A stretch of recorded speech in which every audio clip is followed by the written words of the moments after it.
สบายดีเพื่อนๆมาตำนานเราซ่าน้อยหนึ่งพอดีเบิ่งการ์ตูนเพลินก็เลย เบิ่งการ์ตูนทีนไททันเพลินก็เลย ลืมเบิ่งโมงว่าฮอที่ฮอดเวลา8 โมงที่เราจะมาจับนี่ก็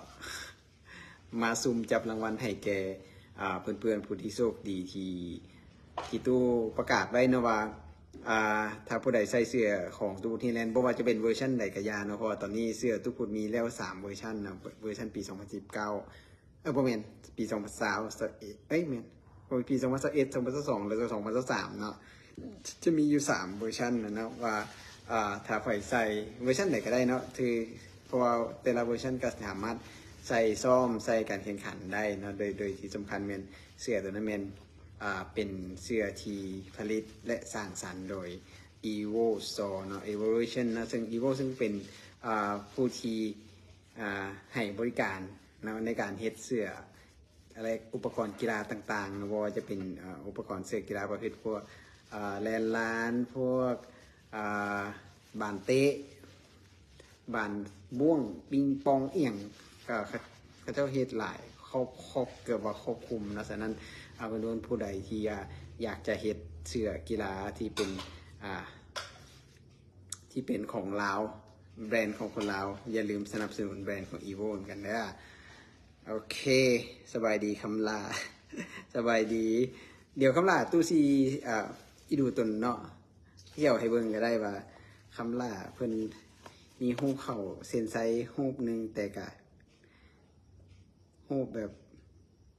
บงามหลาย เป็นรูปนี่นะรูปเข่าเส้นไซเพิ่นเนาะกะตุก็เลยว่าสิให้รางวัลเพิ่นพิเศษเนาะรางวัลพิเศษนอกจากหาทานเนาะส่วนรางวัลที่เป็นอย่างแน่เดียวตู้พูดซีอินบ็อกหาแต่ละคนผู้ที่โชคดีเนาะซึ่งมีทั้งหมดคนที่ใส่เสื้อตู้พูดแล้วก็ร่วมลงแล่นแข่งขันอยู่ในงานเวียงจันทร์ International Marathon ปี2023นี่มัน14 ฐานนะ14 ฐาน15ก็ตู้พูดได้แหละ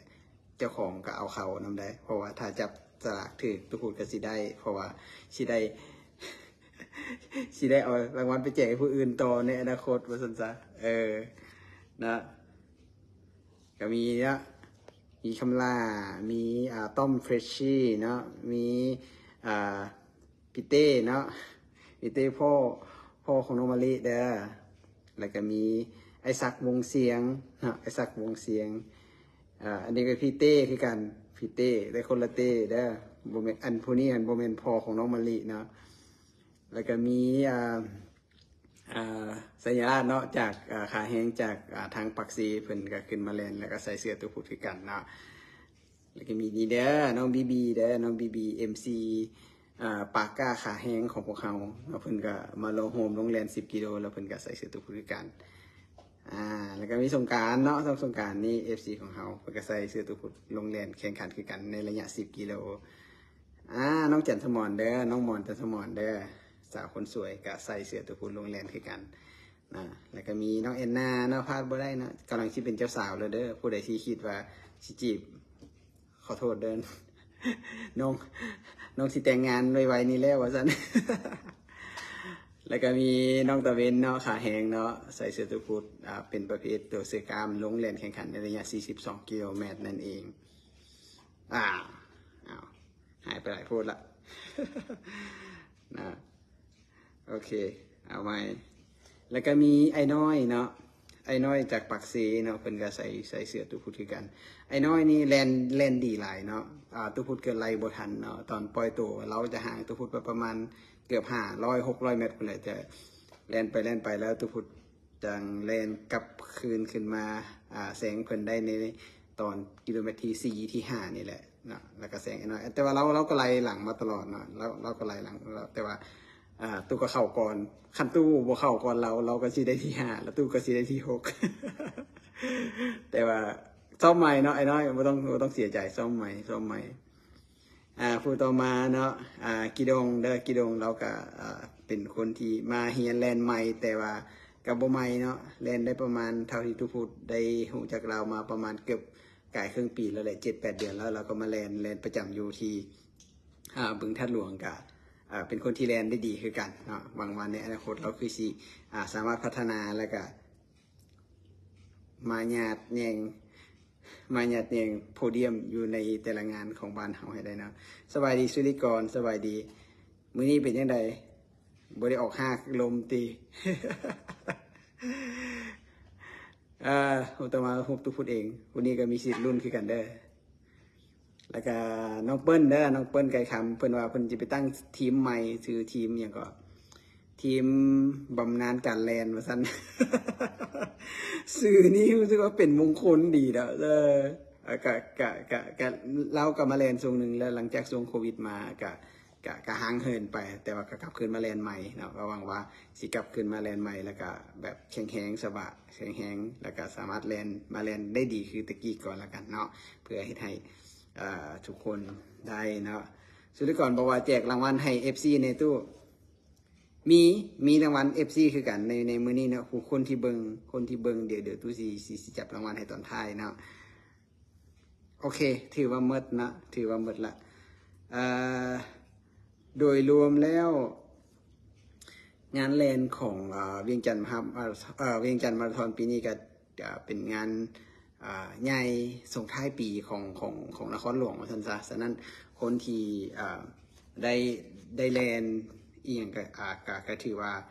ได้ประสบผลสำเร็จในการแลนของตัวเองนะสำหรับทุกผู้เองก็ลงระยะ10 กิโลเมตรย้อนว่าช่วงหลังตั้งแต่ไปแลนชิคาโกมาราธอนมาแล้วต่อที่นิวยอร์กมาราธอนต่อที่แบงคอกมาราธอนแล้วก็ Amazing Bangkok มาราธอนมีแต่มาราธอนติดต่อกันมาก็เลยรู้สึกว่างานเวียงจันทร์มาราธอนมันใกล้กันห่างกันอาทิตย์เดียวจากงาน Amazing Bangkok มาราธอนก็เลยตัดสินใจลงระยะแต่10 กิโลเมตรเท่านั้นเนาะแต่เป็น10 กิโลเมตรที่มวนเพราะว่ามีแต่ขาแห้งแล้วมาลง10 กิโลเมตรยังดีที่ว่ามีบอลยืนเนาะแล่นก็บ่ได้ดีเนาะบ่ได้ดีเท่ากับที่เฮาเคยแล่นพยายามแล่นซ้อมเนาะเพราะว่าตุพุทธ10 กิโลคันได้ประมาณ42 นาทีถือว่า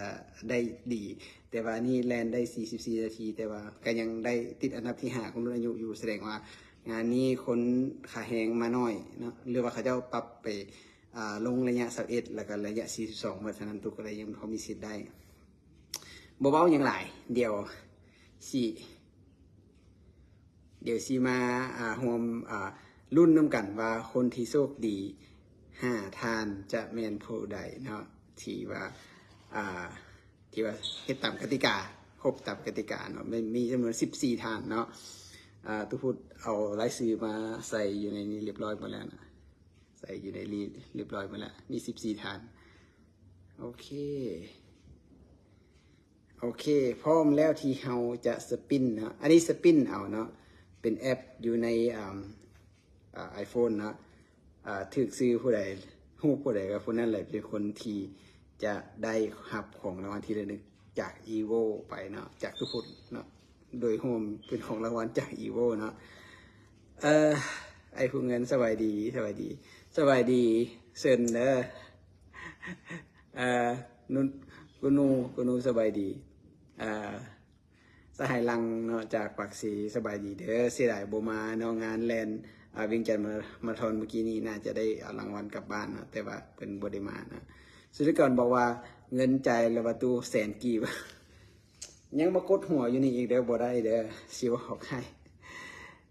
เงินรางวัลก็ได้เท่ากันเนาะสำหรับบุญอายุเนาะคันเป็นรางวัลที่อันดับที่5มันจะได้100,000 กีบเพราะว่าที่1 500,000 400,000 300,000 200,000 100,000เนาะเรียงลงมาตามลำดับเลยฉะนั้น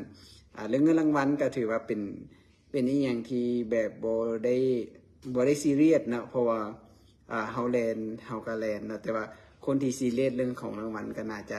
ฮู้เลยเพราะเพิ่นประกาศเงินรางวัลเองต่างๆก่อนที่จะก่อนที่ทำการแข่งขันเลยแล้วก็น่าจะฮู้แล้วว่าคันเฮาซีเรียสเรื่องเงินรางวัลเฮาก็บ่ม่วนเฮาก็จะบ่ม่วนเนาะฉะนั้นแลนให้ม่วนแล้วกันเนาะถึงว่าจะชนะบ่ชนะแลนได้ดีหรือบ่ได้นิว PB อีหยังก็อย่าแต่ว่าเฮาได้แลนเฮาได้ลงแข่งขันเฮามีส่วนร่วมในงานแข่งขันถือว่าเฮาได้เฮ็ดสำเร็จหน้าที่ของเฮาแล้วกลับมาแล้วโอเคกลับมาแล้วสิสปินเลยเนาะว่าคนทำอิฐที่โชคดีจะเป็นผู้ใดเนาะมาเบิ่งมาลุ้นกันเลย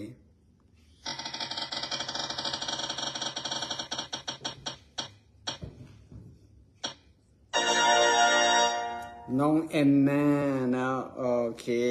คนทำอิฐที่โชคดีเป็นน้องแอนนาเนาะน้องแอนนาคนสวยของพวกเขานั่นเองยินดีนำด้วยน้องแอนนาคนที่สองที่จะได้ของที่ระลึกไป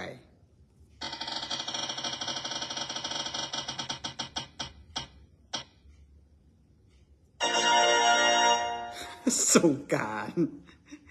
สหายสงกรานต์เป็นคนที่สองที่จะได้ของที่ระลึกไปเนาะคนที่สาม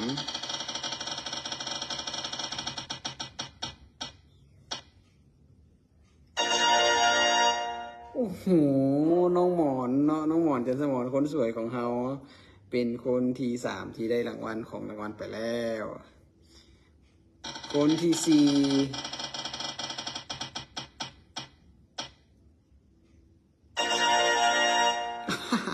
กิดงกิดงได้ไปได้คนที่สี่คนที่สี่และคนสุดท้ายคนที่ห้า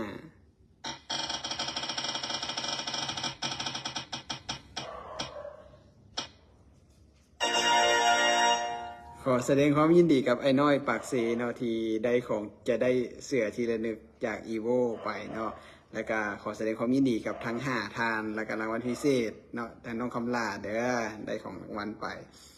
ส่วนซื้อที่ก่อนเดี๋ยวตู้ซีซอกอย่างให้เจ้าเด้อเป็นของรางวัลพิเศษยอมน้ำใจไปแล้วกันเนาะส่วนท่านอื่นๆที่ว่าได้เข้ามาเบิ่งกับขอแสดงความเสียใจเด้อเพราะว่าบ่ได้ใส่เสื้อตู้พุดไปแลนบ่นึกเลยบ่ได้มีสิทธิ์รุ่นเนาะ เ